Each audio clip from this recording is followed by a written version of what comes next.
राहुल गांधी के दोनों बयान इस बात के प्रमाण हैं कि इनको सत्य से कोई वास्ता नहीं है।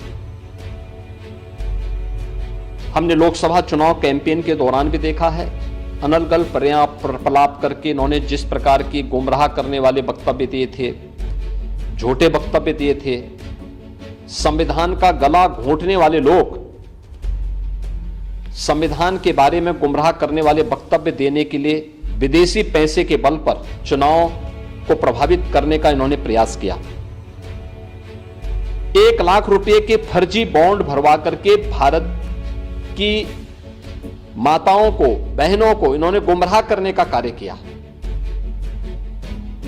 और आज जो बयान फिर से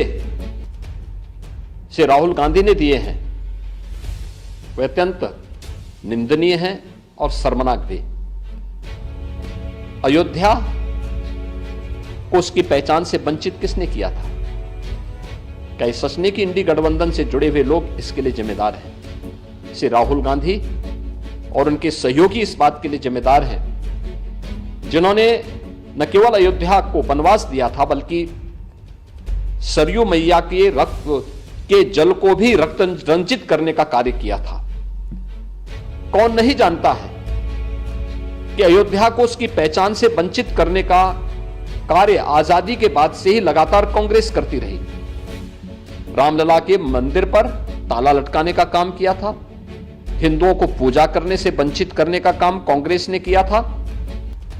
और आज जब अयोध्या अपने वैभव की पुनर्स्थापना के लिए फिर से पूरी दुनिया को अपनी ओर आकर्षित कर रही है तो कांग्रेस कैसे इसको अच्छा मान सकती है? श्री राहुल गांधी का बयान झूठ का एक पुलंदा है। सच्चाई यह है, अयोध्या के अंदर 1733 करोड़ रुपए केवल मुआवजे के रूप में अयोध्या वासियों को प्रदेश सरकार ने उपलब्ध करवाए हैं। चाहे वह भक्ति पथ हो, राम पथ हो, जन्मभूमि पथ हो, चाहे वह एयरपोर्ट के निर्माण का हो, चाहे वह 14 कोसी परिक्रमा के मार्ग का हो, एक एक वहां के नागरिक को जिसके नाम पे जमीन थी, जिसके नाम पे दुकान थी, जिसके पास दुकान का पोजीशन था, उन्हें प्रॉपर कंपनसेशन दिया गया।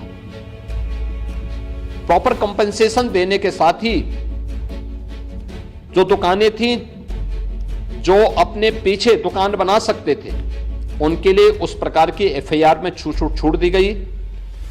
जिन लोगों के पास उस प्रकार की स्पेस नहीं थी, उनके लिए मल्टी लेवल कॉम्प्लेक्स बना करके वहां पर उन्हें शॉपिंग कॉम्प्लेक्स में उन्हें स्थान देने की कार्य को आगे बढ़ाया गया। श्री राहुल गांधी के बयान सत्य से परे हैं, झूठ का एक पुलंदा है। उत्तर प्रदेश और अयोध्या को बदनाम करने की साजिश है और भारत की छवि को, अयोध्या धाम की छवि को दुनिया के अंदर खराब करने की अपनी उस मानसिकता का हिस्सा है जो ये एक्सीडेंटल हिंदू लगातार आजादी के बाद से करते रहे हैं। लेकिन इसका जवाब समय आने पर अयोध्या की जनता भी और देश की जनता भी कांग्रेस पार्टी और इंडी गठबंधन को देगी। हम लोग ये मानते थे कि हो सकता है कि नेता प्रतिपक्ष बनने के बाद श्री राहुल गांधी परिपक्व होंगे, लेकिन मुझे ये बोलते हुए अत्यंत खेद की अनुभूति हो रही है कि उनका बयान अभी बचकाने से उभर नहीं पाया है। एक अपरिपक्व बुद्धि का व्यक्ति ही इस प्रकार की बचकाना बयानबाजी करेगा। हिंदू भारत का मूल समाज है, भारत की आत्मा है। स्वामी विवेकानंद जी ने कहा था कि गर्व से कहो हम हिंदू हैं।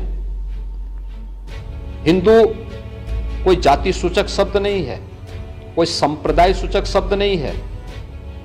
मत और पंथ से अलग भारत की मूल आत्मा है।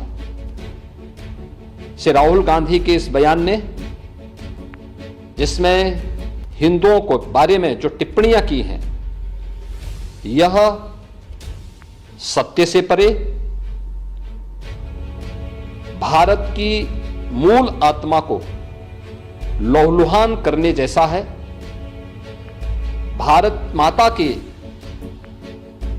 लहूलुहान करने के इस प्रकार के दुर्भाग्यपूर्ण बयान के लिए श्री राहुल गांधी को देश की जनता से माफी मांगनी चाहिए। राहुल गांधी के इस बयान से जिन लोगों ने प्रत्यक्ष अप्रत्यक्ष रूप से राहुल गांधी के बारे में कोई भ्रम पाला होगा, उनका यह भ्रम अवश्य टूट गया होगा। मैं श्री राहुल गांधी के इस प्रकार के वक्तव्य की निंदा करता हूं और कांग्रेस पार्टी से कहता हूं कि वह श्री राहुल गांधी से भारत की जनता से माफी मांगने के लिए कहें।